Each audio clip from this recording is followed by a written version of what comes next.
Las lluvias de las últimas horas provocaron derrumbes sobre los kilómetros 65 y 66 de la ruta al Atlántico, en específico en Guastatoya, El Progreso. El piloto de un vehículo captó el momento justo de un incidente ocurrido ayer lunes, según confirmó Juan Carlos Aquino, vocero de Provial. En las imágenes se observa cuando un tráiler es impactado por las rocas y piedras. Luego del incidente, brigadas de Provial brindaron seguridad debido a que 2 carriles de la ruta se mantienen bloqueados hasta esta noche.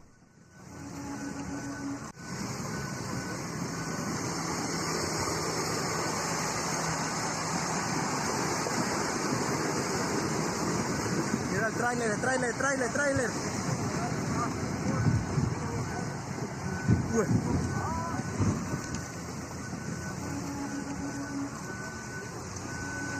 Mira, y no se baja el tráiler, hombre.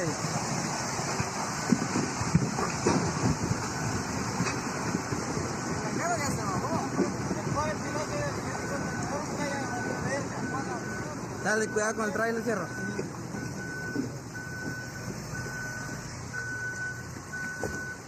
Aquí ya no pasamos.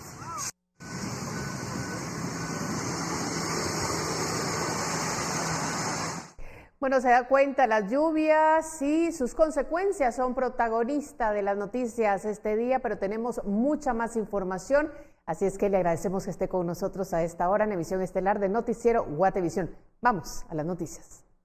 En este mes patrio, te rayaste con las gangas que te trae Agencias Guay para equipar tu hogar.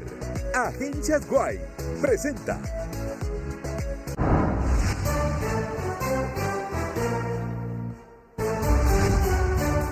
Guatemala confirma 15 casos de niños con síndrome inflamatorio después de tener COVID-19 y que podría afectar el corazón. Expertos reconocen riesgos.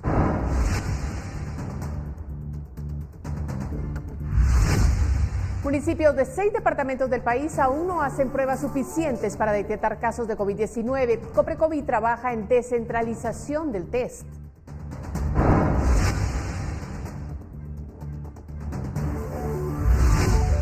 Médicos del INASIF evalúan a ex vicepresidenta Roxana Valdetti, quien se queja por supuesta enfermedad degenerativa y quien pide ser llevada a un centro asistencial.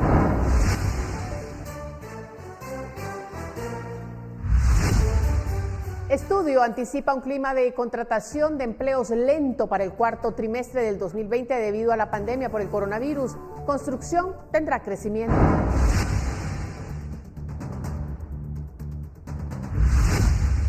Vacuna contra el COVID-19 se mantiene en el centro de la campaña política en Estados Unidos. La politización de la pandemia con fines electorales también genera críticas.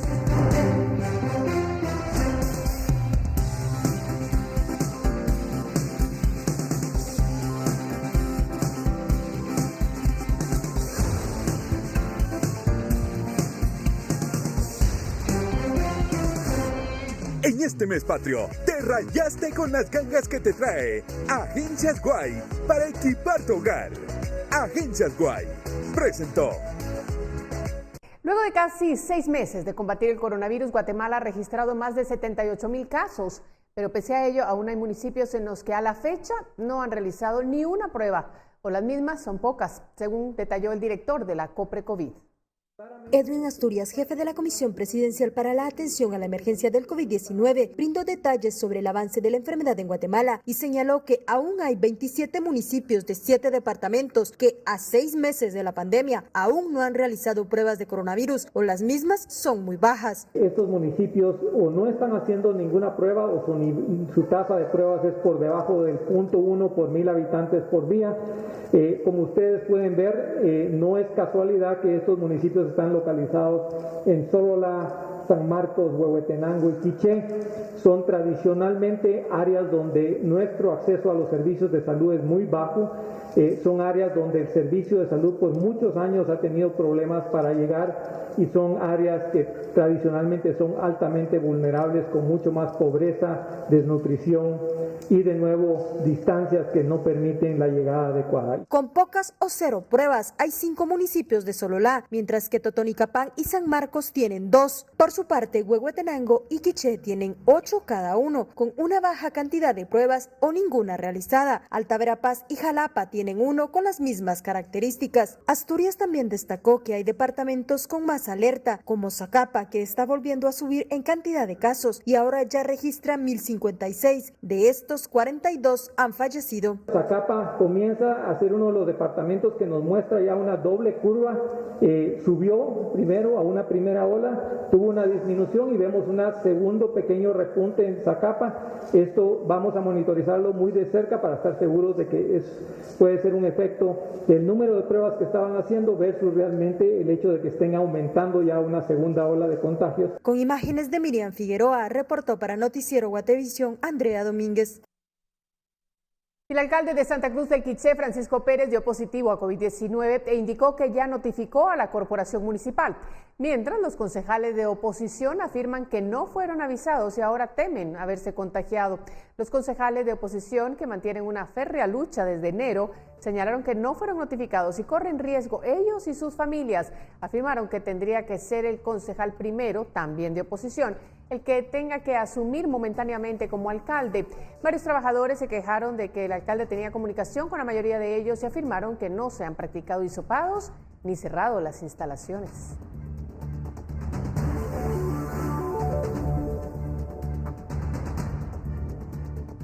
Y tenemos la más reciente actualización del Ministerio de Salud Pública y Asistencia Social, que señala que se diagnosticaron 893 nuevos contagios. Con esto, el país contabiliza 78.721 casos. Además, se reporta que 28 pacientes perdieron la vida. Con esto ya son 2.890 el total de víctimas mortales por la pandemia. Según autoridades del Ministerio de Salud, hubo 878 casos recuperados estimados durante las últimas horas. En total, se contabilizan 67.482 recuperados. El tablero da cuenta de que actualmente hay 8.369 casos activos estimados. Estos datos corresponden a la actualización del 7 de septiembre, desde las 0 horas hasta las 23:59 minutos. Continuamos, hay más. La Municipalidad de Guatemala inauguró este día un nuevo centro de bienestar respiratorio con el objetivo de que más zonas tengan acceso de atención primaria. En caso de sospechar tener síntomas de coronavirus, este día el alcalde Ricardo Quiñones activó un centro de bienestar móvil en la zona 17. En total, la comuna ya inauguró 5 centros fijos en la zona 6, 7, 12, 16 y 18 de la ciudad capital, mientras que hay 2 móviles que han visitado ya las zonas 1, 3, 4, 8, 5, 17 y 19, además de 4 centros que atienden a trabajadores de empresas ubicados en la zona 10, 11, 14 y 15. En algunos de los centros fijos se realizan ya pruebas de coronavirus.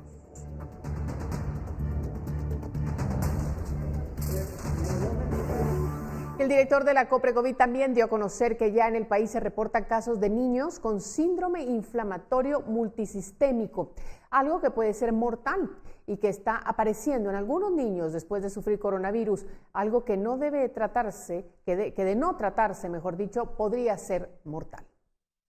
Los efectos que deja el virus del COVID-19 en quien se contagia se han comportado de diferentes maneras en varias partes del mundo, pero ahora en Guatemala también empiezan a identificarse en niños un síndrome inflamatorio multisistémico, una patología que se relaciona con el coronavirus. Se parece mucho a lo que llamamos el síndrome de Kawasaki, que es una vasculitis inflamatoria que los niños pueden tener, es muy similar. En Guatemala, con reportes anecdotarios que tengo de algunos de los hospitales, por lo menos hay 2 casos reportados en este momento, tanto del Hospital Roosevelt como creo que uno de los hospitales privados. Sabemos que los infectólogos pediatras están muy alertas con respecto a este diagnóstico. No existe una vigilancia específica del ministerio con respecto a este síndrome, pero es importante que los infectólogos lo reporten si al caso lo ven. Este síndrome inflamatorio multisistémico tiene manifestaciones como fiebre, ganglios, manchas en la piel como alergias y en un 10% puede tener complicaciones como afecciones cardíacas, dilatación de las coronarias, inflamación en manos o pies. Solo en la pediatría del del Hospital Roosevelt. Ya se han atendido a unos 300 niños con coronavirus y unos 15 han tenido este síndrome como padecimiento posterior al virus. Que en inglés Kawasaki-like síndrome, o sea que parece Kawasaki, provoca más o menos un 10% de afección cardíaca. Entonces empezamos a tener dilatación de las coronarias y una miocardiopatía en niños. Este síndrome inflamatorio, un tipo es darte Kawasaki, otro tipo da problemas gastrointestinales y otro tipo produce un colapso circulatorio que se llama choque tóxico. ¿Verdad? Entonces sí hemos tenido más o menos como unos 15 casos que le sospechamos la enfermedad. Entonces usualmente le hacemos la PCR nasal de COVID y posiblemente salga negativa, entonces hay que correrle lo que llaman los anticuerpos, ¿verdad? Entonces, esta IgM e IgG en sangre ya nos ha salido positivas, ¿verdad? Pero la PCR nasal negativa y hemos diagnosticado a los pacientes, ¿verdad? El tratamiento nos sale caro al gobierno porque se basa mucho en las inmunoglobulinas y el uso de esteroides como la metilprednisolona, ¿verdad? El síndrome es tratable, pero su costo es alto, ya que los fármacos que se administran a los pacientes pueden costar hasta 10,000 quetzales cada ampolla y un tratamiento puede requerir entre 5 o 6 unidades, pero de no recibirlo a tiempo puede generar un infarto en los menores o complicaciones cardíacas de por vida. Con imágenes de Miriam Figueroa, reportó para Noticiero Guatevisión Andrea Domínguez.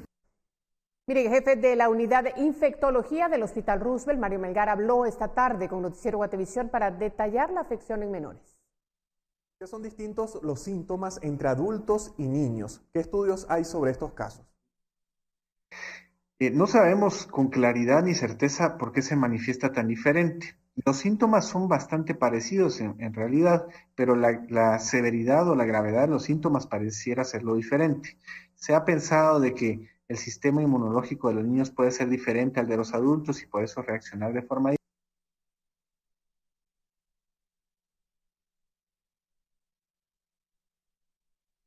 Bueno, vamos a cambiar el tema. Este martes se llevó a cabo una conferencia de prensa del Crédito Hipotecario Nacional.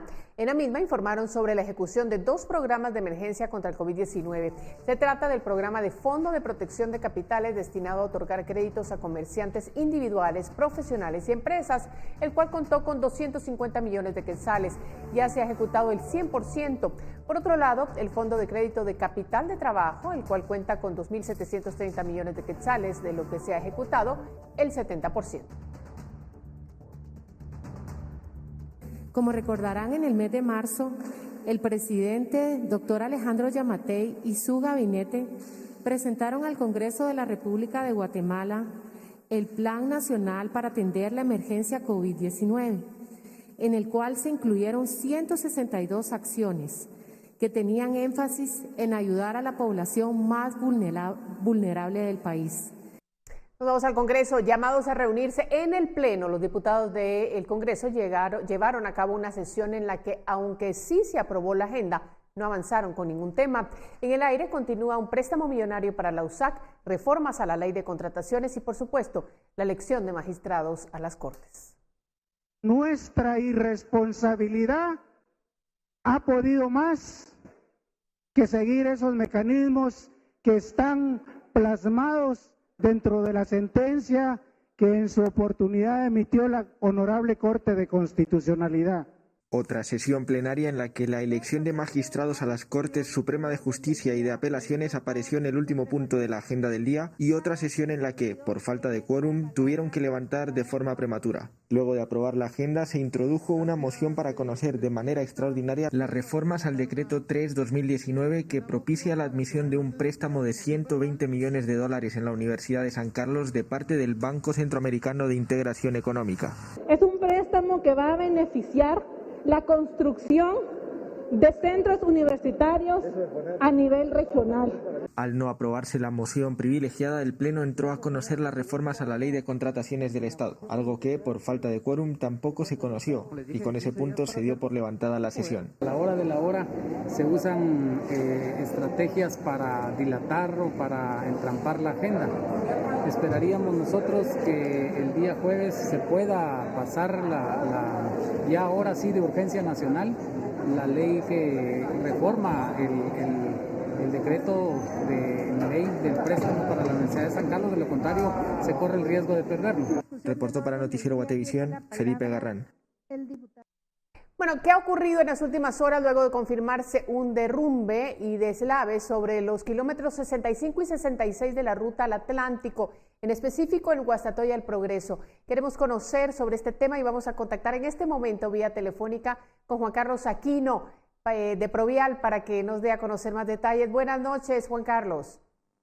Gracias, buenas noches. Ayer en la tarde-noche se dio un derrumbe que hoy se hizo viral, donde se presenta la caída de rocas a la altura del kilómetro 66 de la ruta al Atlántico, la CA9 Norte.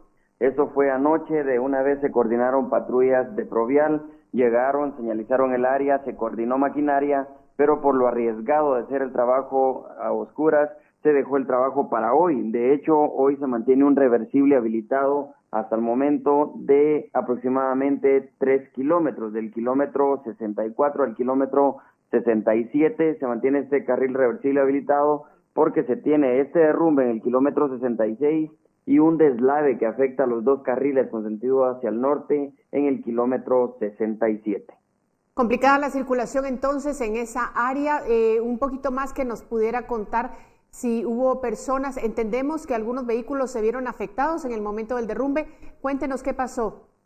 De hecho, no se dieron daños ni a vehículos ni a personas, únicamente lo escandaloso del derrumbe, porque sí son rocas, algunas de más de 2 metros de alto que cayeron a la carretera. Es por eso que se necesita maquinaria pesada para despejar la vía. Estupendo, nos da mucho gusto que sea así, pero el clima está haciendo de las suyas porque entendemos que todo esto se debe precisamente a esta situación. Izabal también ha tenido percances. Recordemos que la tormenta Nana, que produjo lluvias durante 2 días en el sector, saturó los suelos y esto es lo que está generando este tipo de derrumbes en los tramos del kilómetro 25 aproximadamente hasta el área del rancho en la ruta al Atlántico. Es realmente importante saber alguna recomendación para las personas que circulan en las carreteras de nuestro país. Importante para todos los que circulan tanto en la ruta al Atlántico, la CA9 Norte, como la ruta interamericana, la CA1 Occidente. Recordemos que esas carreteras son de 2 carriles por sentido, por lo tanto es importante utilizar el carril izquierdo para no verse sorprendido por alguna roca que pueda estar obstruyendo. ¿Tendrán ustedes información, Juan Carlos, sobre un accidente que nos llega, importante información de última hora en Izabal, donde están involucrados trailers? De hecho, ahorita ya van nuestras patrullas en camino, 2 patrullas de Provial se dirigen al lugar porque se reporta la colisión de 3 vehículos del transporte pesado a la altura del kilómetro 186. Para los que conocen el sector es la aldea Doña María. Preliminarmente se sabe de 2 personas fallecidas y 6 personas que resultan heridas. Ya el 1520 de Provial ha hecho la coordinación con bomberos y ya se dirigen al lugar porque está cerrado el paso en lo que es el kilómetro 186 de la ruta al Atlántico, la CA9 Norte, en la aldea Doña María. Importante entonces que nuestros televidentes sepan esta situación, bloqueado el paso en la aldea Santa María, en esa área. Y bueno, pendientes de todo lo que suceda. Muchísimas gracias, Juan Carlos Aquino. Estamos a la orden. Gracias, de Provial, para conocer detalles sobre todo lo que está pasando en nuestras carreteras con este clima que no nos deja en paz. Vamos a hacer una pausa, regresamos.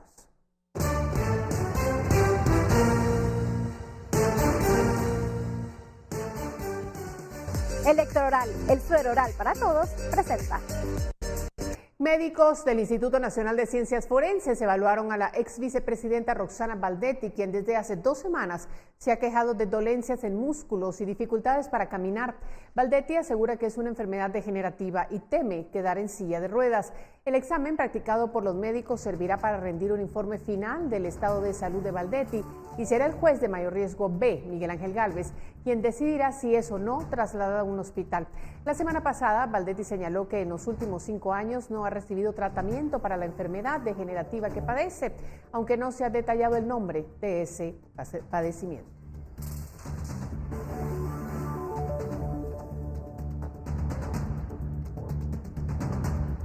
En otras cosas, el presidente de la Fundación contra el Terrorismo será investigado por el Ministerio Público debido a que divulgó información del caso en el que comparece el exministro de Comunicaciones, Alejandro Sinibaldi, y ese proceso está en reserva. El juez de mayor riesgo B, Miguel Ángel Gálvez, ordenó al Ministerio Público investigar al presidente de la Fundación contra el Terrorismo, Ricardo Méndez Ruiz, debido a que el sábado último publicó en redes sociales un documento que revela las visitas que ha tenido el exministro de Comunicaciones Alejandro Sinibaldi en prisión provisional. Sinibaldi comparece en el caso de corrupción, cooptación del Estado y la audiencia de primera declaración está en reserva. No se pueden publicar documentos, declaraciones e indicios porque pueden afectar el proceso. Sin embargo, Méndez Ruiz señala que el documento que publicó evidenció reuniones secretas de Gálvez y el jefe de la Fiscalía Especial contra la Impunidad, Juan Francisco Sandoval. El documento llegó a mi oficina. En mi oficina yo lo recibí, lo revisé. Consideré que era información que los guatemaltecos tenían que conocer y por eso lo publiqué en las redes sociales. La reserva del caso en el que comparece Sinibaldi se dictó el 24 de agosto pasado cuando se le hizo saber el motivo de su detención. Desde entonces no se puede exponer la información del caso. Incluso Sinibaldi ha optado por no brindar declaraciones a la prensa para no entorpecer el proceso. Reportó Edwin Pitán. En más de la justicia, el juez cuarto penal Pedro Lainez acudió al pasillo del juzgado de mayor riesgo B a hacerle saber el motivo de detención al exministro de Comunicaciones Alejandro Sinibaldi en el caso de corrupción Arca. El juez citó para audiencia de primera declaración a Sinibaldi en ese proceso para el 6 de octubre próximo. El caso Arca es un desfalco de 26 millones de quetzales a un banco, dinero que se usó para la campaña electoral del cancelado Partido Patriota. Además, Sinibaldi ha terminado de brindar declaración en el caso cooptación del Estado y su audiencia en el juzgado de mayor riesgo B continuará la próxima semana. El exfuncionario duró 8 horas en su declaración, la cual se expuso durante 2 días seguidos.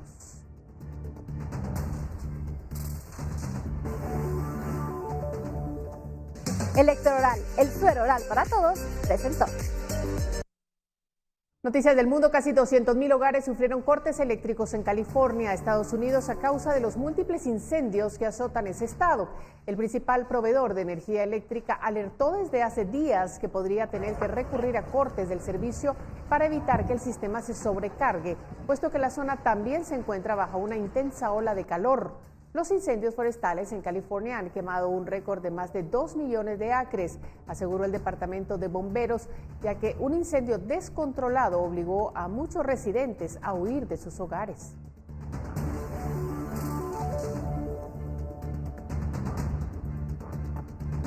Y el líder de la oposición venezolana, Juan Guaidó, pidió el lunes a las Fuerzas Armadas que respalden un boicot a las controvertidas elecciones legislativas de diciembre y ayuden a aumentar la presión internacional sobre el presidente Nicolás Maduro. En un discurso en las redes sociales, Guaidó instó al alto mando militar a sumarse a un pacto de unidad de las fuerzas opositoras para bloquear la realización de las elecciones del 6 de diciembre. En enero del 2019, el presidente de la Asamblea Nacional, Guaidó, desafió la autoridad de Maduro al declararse presidente interino, alegando que Maduro le había robado su reelección en el 2018 en una votación amañada. Desde entonces, la oposición ha intentado sin éxito desplazar a Maduro, incluido un fallido levantamiento militar en abril del 2019, organizado por Guaidó, que no logró reunir mucho apoyo.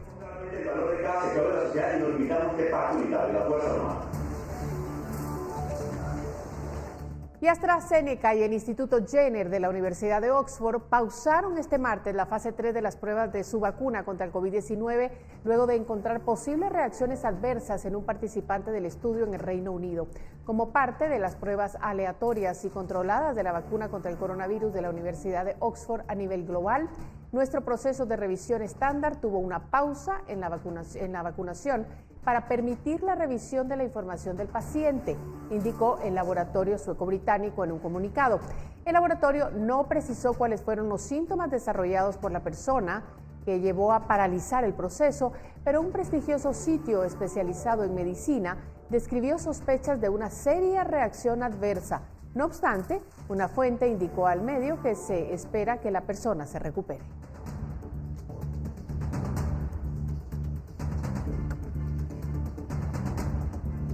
Mientras tanto, el presidente de Estados Unidos, Donald Trump, acusó a sus rivales en las elecciones de noviembre, el ex vicepresidente Joe Biden y su compañera de fórmula, Kamala Harris, de socavar la confianza del público en la futura vacuna del COVID-19 por motivos políticos. mientras que los demócratas advirtieron que el mandatario está presionando para lograr la aprobación de una fórmula antes de que concluyan los estudios científicos. Trump llegó incluso a insultar al candidato presidencial demócrata al afirmar que Biden es una persona estúpida.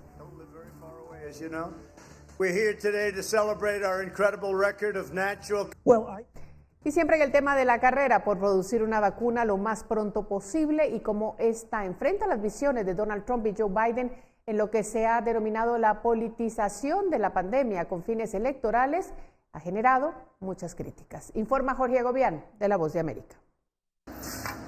Los dos candidatos están a favor de producir una vacuna lo más pronto posible, pero la forma y los tiempos han generado críticas desde un bando y el otro. Trump no descarta que la vacuna esté lista antes de las elecciones. Para mí, cuanto más rápido mejor. Con otra persona quizás lo digan políticamente, pero yo lo digo en términos de que esto es lo que necesitamos. Tenemos que tenerla. Si tenemos la vacuna temprano es una gran cosa, sea política o no. Su oponente demócrata Joe Biden criticó la postura del mandatario. Él está socavando la confianza pública, pero ruego a Dios que la tengamos. Si pudiera ponerme una vacuna mañana, lo haría. Si me costara las elecciones, lo haría. Necesitamos una vacuna y la necesitamos ahora. Cuanto antes la tengamos, mejor. Tenemos que escuchar a los científicos. Estados Unidos lidera la lista mundial de contagios con más de 6.300.000 casos y más de 189.000 muertes, según la Universidad Johns Hopkins. En palabras de Trump, su oponente quiere entregar el país al virus, y este martes pronosticó lo que harán sus oponentes tras los comicios. Los demócratas abrirán sus estados el 4 de noviembre, el día después de la elección. Estos cierres son ridículos, y solo los han hecho para hacer daño a la economía antes de la elección más importante quizás en nuestra historia.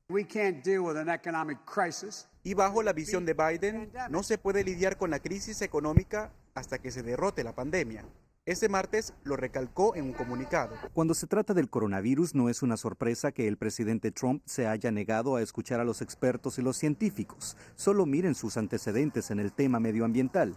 Jorge Agobián, Voz de América, Washington.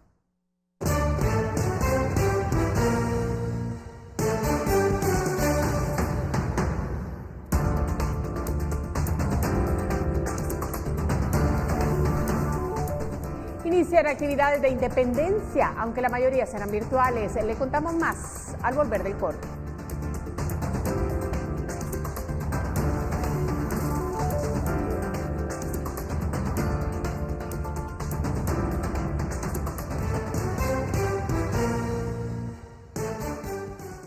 Antorchas y desfiles son dos de las actividades que caracterizan la celebración de la independencia. Tenemos mucha información sobre cómo se va a celebrar en épocas de la pandemia.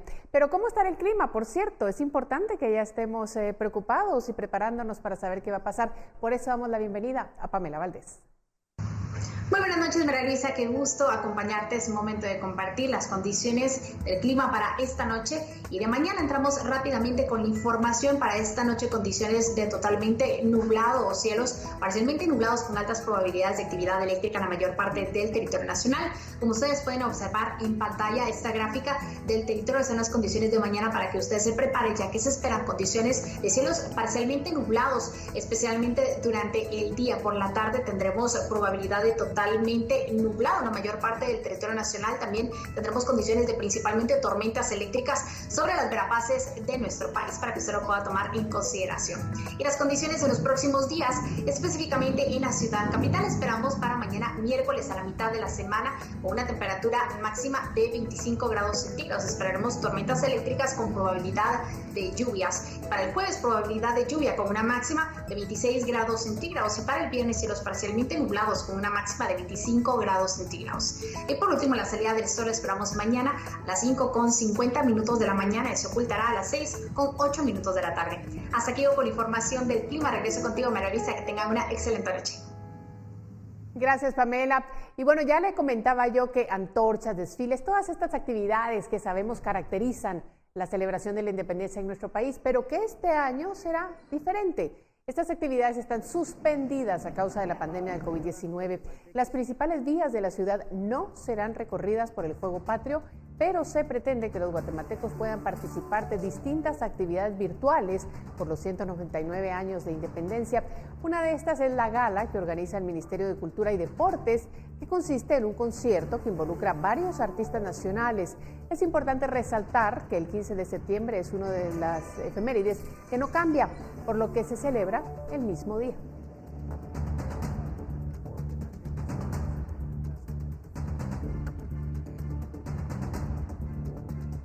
Y justo una semana antes, las fiestas patrias se ha comenzado con el encendido del fuego patrio, acto que dirigió el presidente de la República, Alejandro Yamatei, acompañado de varios actores políticos del país.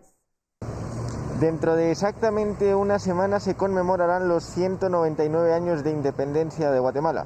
Es por ello que esta mañana el presidente de la República, Alejandro Yamatei, encabezó un acto de encendida del fuego patrio en el que su discurso estuvo centrado en el valor de la libertad. Saludo 1, acompañado por mascarilla mientras se escuchaban las notas de un himno cuya letra no parecía presente.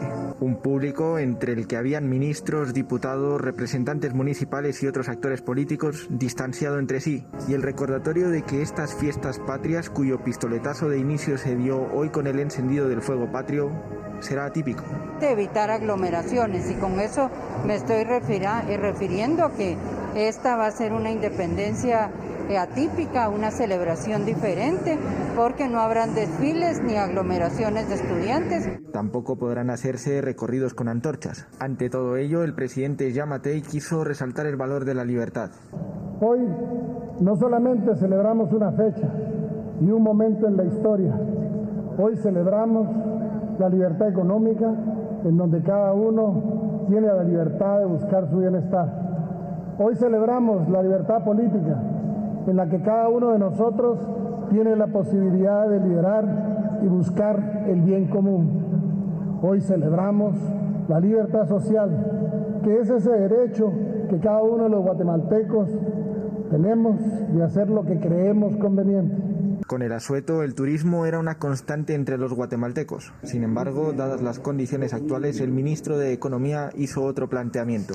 Nosotros como guatemaltecos deberíamos de aprovechar también de ir a visitar las bellezas que tenemos en Guatemala e ir a conocer las medidas de seguridad que el propio INGUAT ha trabajado en todos los hoteles y en esa cadena de lugares que podemos tener en Guatemala. Con imágenes de Noé Medina, reportó para Noticiero Guatevisión, Felipe Garrán.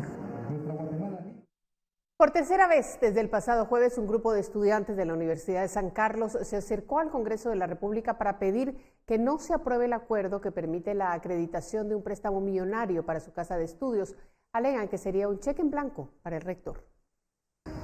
Es de noche y la 9ª Avenida junto al Congreso de la República continúa cerrada, y es que desde las 7:30 de la mañana la Policía Nacional Civil estableció un cordón de seguridad tanto en la 9ª como en la 8ª Avenida, ambas calles aledañas al Palacio del Organismo Legislativo, para evitar una posible confrontación con un grupo de estudiantes universitarios de la Universidad de San Carlos de Guatemala que se acercaron esta mañana a intentar reunirse con algunos diputados para discutir, para evitar que se apruebe un préstamo de $120 millones que el Banco Centroamericano para la Integración Económica ha otorgado a la Universidad de San Carlos.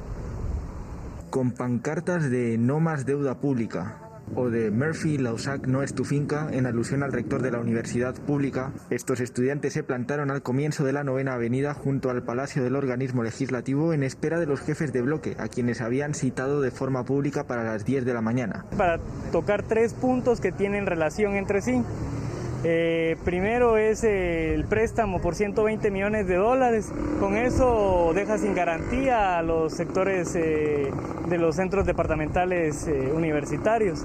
Eso sí, este colectivo se desmarca de la Asociación de Estudiantes Universitarios, quienes sí apoyan al préstamo. Lamentablemente el secretariado de la Asociación de Estudiantes Universitarios de este año pues tiene una visión un poco errada de la situación del préstamo, desconoce mucho el teje y maneje político también de estos préstamos, y lamentablemente solo ha servido para legitimar las actividades del rector y también de algunos diputados. Finalmente, el Pleno del Congreso no entró a conocerlo por falta de quórum. Con imágenes de Noé Medina, reportó para Noticiero Guatevisión, Felipe Garrán.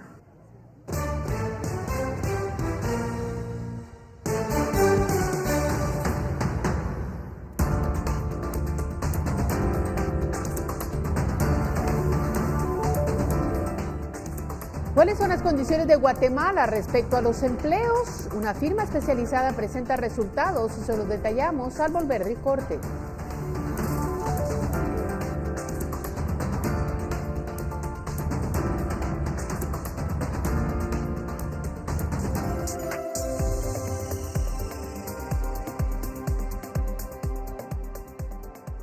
Manpower Group presentó esta mañana los resultados de la encuesta de empleabilidad para el cuarto trimestre del año. La expectativa neta de empleo para el país se sitúa en el menos 6%. De acuerdo a los resultados de la encuesta de expectativas de empleo de Manpower Group, donde se consultó a 378 empresas de Guatemala, se anticipa para el país un clima de contratación lento para el cuarto trimestre de este año. A quienes forman parte de esta encuesta se les hizo la siguiente pregunta. ¿Prevé usted movimientos laborales en su organización para el próximo trimestre en comparación con el trimestre actual? En este caso, únicamente el 7% menciona un incremento en su intención de contratación. Un 12% nos menciona que tiene la expectativa de disminuir su nómina y sin cambio, el 79% que viene siendo la mayoría. La tendencia neta de empleo que se obtiene del porcentaje del incremento menos el porcentaje de la disminución es de menos 6%. Hay una leve mejora respecto a lo que fue el trimestre anterior. Evidentemente todavía estamos activos y todavía estamos en el formato de reactivación en etapas iniciales. Evidentemente ha habido una afectación fuerte a nivel región, ¿cierto? Sin embargo, con la reactivación gradual que hemos venido teniendo desde el 26 de julio, hemos ido viendo ciertos avances. El 21% de los empleadores de Guatemala esperan que sus empresas vuelvan a los niveles de contrataciones anteriores a la crisis entre los próximos 4 a 9 meses. Los planes de contratación más fuertes se esperan para los sectores de construcción con una expectativa de 10% y el transporte y comunicaciones con 8%. Si se habla del tamaño de las empresas, las pequeñas empresas esperan una disminución con una expectativa de menos 11%, las microempresas con menos 6%, seguidas de las medianas con menos 2% y las grandes empresas con un 6%. Para Noticiero Guatevisión, Paula Osaeta. Y la Cámara Guatemalteca de Alimentos y Bebidas analizó el presupuesto presentado por el Ministerio de Finanzas. Lo que concluyeron es que se debe priorizar el rescate económico y social y que el presupuesto 2021 debe adecuarse a esta necesidad para los próximos 18 a 24 meses. Esta Cámara propone que la reactivación económica se debe enfocar en revertir el pronóstico de decrecimiento del PIB del menos 3% durante el 2020. Se deben recuperar los empleos, disminuir la desnutrición y el hambre y salvar a más de 100,000 empresas de la crisis financiera o de la quiebra.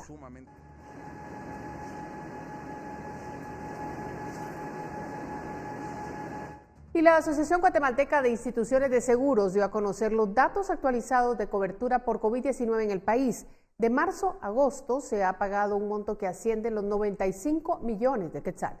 De marzo al 31 de agosto pasado, las aseguradoras que forman parte de la Asociación Guatemalteca de Instituciones de Seguros han dado cobertura a 2.972 casos relacionados a COVID-19 con un monto pagado de 95.097.435 quetzales. En gastos médicos, los 1.800 casos, como habíamos visto, se han pagado 31 millones de quetzales. De estos 1.800 casos, 1.270 han sido gastos ambulatorios únicamente. Esto quiere decir solo exámenes de laboratorio y medicamentos. Nada que haya requerido internarse en un hospital, y el pago promedio de estos casos ascendió a 3.097 quetzales por persona.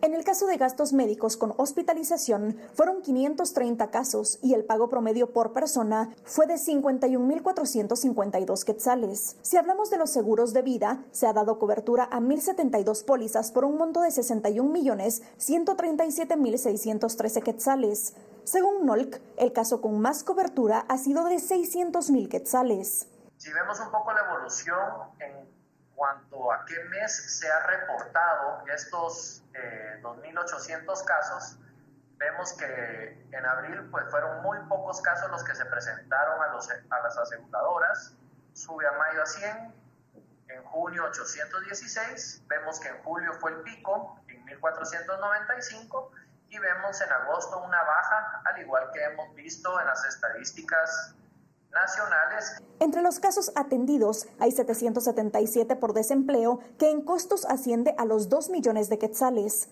Generalmente este seguro de desempleo se vende con un financiamiento o una tarjeta de crédito. En total, de todos los asegurados, el 70% son hombres, en su mayoría de 31 a 70 años, y el 30% son mujeres de 21 a 41 años de edad. Para Noticiero Guatevisión, Paula Osaeta.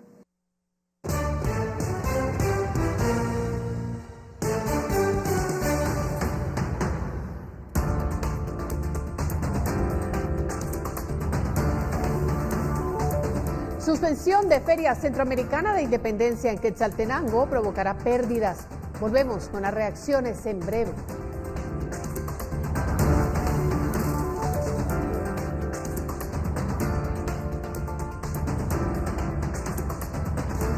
Y después de 6 meses de estar detenido, el transporte público en Misco comenzó a funcionar con rutas cortas como lo son los microbuses. Este martes, la Municipalidad de Misco confirmó que el servicio de microbuses en al menos 3 rutas de ese municipio comenzaron a funcionar. Está nuestro agente de la Policía Municipal de Tránsito verificando que se cumplan todas las medidas sanitarias y miden su temperatura y así también el uso de gel correspondiente. Este es el medidor de temperatura. Ellos son los que están cumpliendo entonces con todas las medidas. Recuerde que el 50% de pasajeros son los que están autorizados y ellos están cumpliendo a cabalidad. Tenemos una cortina también para no tener mayor contacto entre los pasajeros, así también como con el conductor. Las líneas que ya iniciaron operaciones son las que cubren del lugar conocido como Tecolote a Colonia Minervas, zona 1 de Misco hacia Ciudad Satélite y zona 1 de este municipio hacia el Boulevard de Ciudad San Cristóbal. Las unidades aprobadas cumplieron con los requisitos de las medidas sanitarias para evitar contagios de coronavirus. El costo del pasaje será de 4 quetzales de lunes a sábado y los domingos de 5 con horario de 5 de la mañana a 8 de la noche. Y aunque hay operativos por parte de la PMT de Misco, pudimos observar cómo algunas unidades durante esta noche cobraban ya 5 quetzales a los pasajeros. Sin embargo, para algunos, la habilitación de este transporte será un alivio a sus bolsillos, pues en los taxis pagaban hasta 15. La verdad sí tiene bastante beneficio, ya que no contábamos a veces con transporte para Bosques de San Nicolás, que es donde yo viajo, y pues también el precio, porque ya pues es una gran ayuda, ya que están cobrando menos que los taxis, que a esta hora cobran pues bastante más. Con imágenes de Byron García, reportó para Noticiero Guatevisión Andrea Domínguez. En otros temas, la cancelación de la Feria Centroamericana de la Independencia de Quetzaltenango a causa de la pandemia del coronavirus provocará un golpe en la economía de la ciudad y, de acuerdo con algunos sectores, la comuna pudo haberse esforzado más para aprovechar el histórico evento y llevar a cabo actividades que fomentaran el comercio a distancia. Aunque la comuna organizó una serie de eventos cívicos y protocolarios para conmemorar la independencia, para el consorcio Xelajú Naranja, las autoridades pudieron impulsar el negocio a distancia y promover acciones en beneficio de la economía local.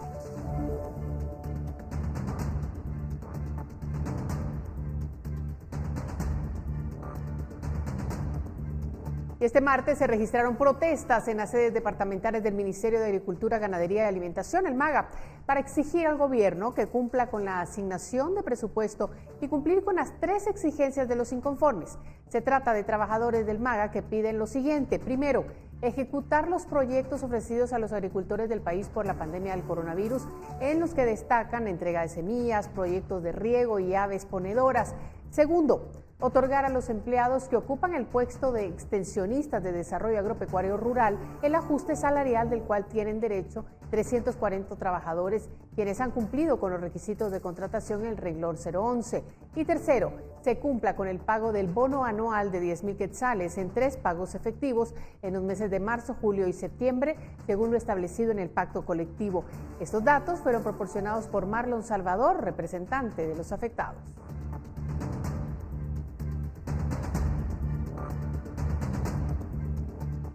Y mire, con termómetro en mano y abundante gel desinfectante, los negocios de la ciudad colonial de Antigua reciben a los visitantes locales que colman el principal atractivo turístico de Guatemala, recién abierto tras meses de severas restricciones por la pandemia del COVID. Los negocios de la ciudad colonial de Antigua volvieron a abrir sus puertas tras meses de restricciones por la pandemia de COVID-19.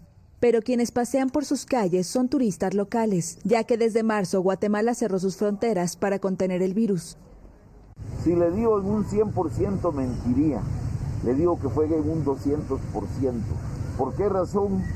Si ustedes caminan por la ciudad van a notar que hoteles, restaurantes y empresas que cerraron durante tanto tiempo no soportaron el paso y desaparecieron. Poco a poco los restaurantes y hoteles reactivan sus actividades, luego de que el gobierno permitió la reapertura a partir de julio, bajo estrictas medidas sanitarias. Tenemos que tener cambio de ropa a la hora que ingresamos, una ropa para a la hora que salimos, nuestra mascarilla, lo que es la careta, el gel antibacterial a la hora que iniciamos, la temperatura y estarnos lavando las manos periódicamente. Incluso también tomarnos la temperatura cada 120 minutos para verificar que estemos en buen estado, ¿verdad? En 2019, Guatemala recibió 2,5 millones de visitantes extranjeros, principalmente de Centroamérica y Estados Unidos. Solo Antigua dio la bienvenida al 27% del total del turismo internacional, pero en 2020 las estadísticas se desplomaron por la pandemia. Los hosteleros ponen sus esperanzas en los vuelos comerciales, que iniciarán el próximo 18 de septiembre.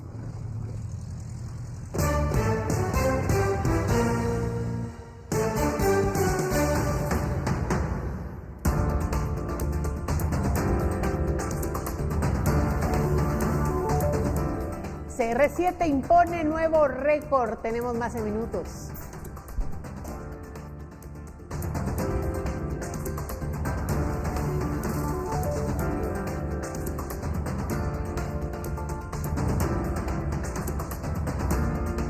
Pasamos a otro orden informativo porque el proyecto musical guatemalteco Absurdo presenta el videoclip de su canción Nena Nena, un tema que mezcla sonidos de reggae, rock, funk y pop. Pablo Juárez nos amplía los detalles en el segmento cultural. Nena, nena, es la verdad. Nena, nena, dame fe. Nena, nena, dame paz. Nena, nena, dame 100 rosas de montaña, perfume a libertad. El proyecto musical Absurdo, liderado por Álvaro Rodríguez, guitarrista de la icónica banda nacional Bohemia Suburbana, presentó recientemente su sencillo Nena Nena, el cual fue compuesto y producido desde el confinamiento. Bueno, el sencillo se llama Nena Nena, ese es el título, ¿verdad? Y es una canción que hemos grabado totalmente en confinamiento, ¿verdad? Un sencillo que hemos producido en nuestros estudios personales, ¿va? Y ha sido todo mezclado, masterizado de una forma artesanal. Y el video, pues es un video formato COVID, así con los cuadritos, ¿no? Con cada uno de los músicos va interpretando el tema y lo mismo, ¿no? Lo grabamos con celulares y fue también editado así de una forma casera, ¿verdad? Rodríguez comenta que parte de la riqueza de su propuesta es mezclar sonidos de varias corrientes musicales. Lo que hacemos nosotros nunca está como que súper pegado a un género en particular, sino, o sea, el sonido del proyecto siempre ha sido ecléctico totalmente, ¿no? O sea, pero siempre como que oscila dentro del reggae rock, ¿no? Un poco de funk, ¿no? Algo de pop music. Otro ingrediente del éxito de Absurdo es que entre sus integrantes convergen dos generaciones. Así lo evidencia la inclusión del joven bajista Joshua Finley, hijo del músico Alex Finley, quien interpreta el mismo instrumento en el grupo Extinción. Fíjate que yo ya conocía antes de Álvaro, siento que hemos sido, por decir así, amigos desde antes de la banda, ¿no? Entonces, como que tocar con él, para mí, la verdad es que es no solo divertido, no solo bonito, sino siento como esa calidad de músico, de música, ¿me entendés? Esa calidad de ambiente también. Me ha enseñado mucho y estoy, la verdad es que muy contento.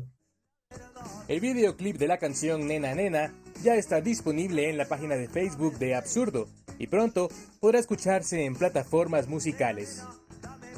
Reportó para Noticiero Guatevisión, Pablo Juárez. Dame 100, gris está la mina. Mañana vamos a regresar con más información. Gracias por acompañarnos. Buenas noches. Eres admirable porque sin importar las circunstancias, demuestras esfuerzo, entrega y dedicación en tu trabajo. Por eso, hoy Ducal te rinde un sincero homenaje porque continúas llevando los frijoles a la mesa. Es momento de estar unidos. Frijoles Ducal.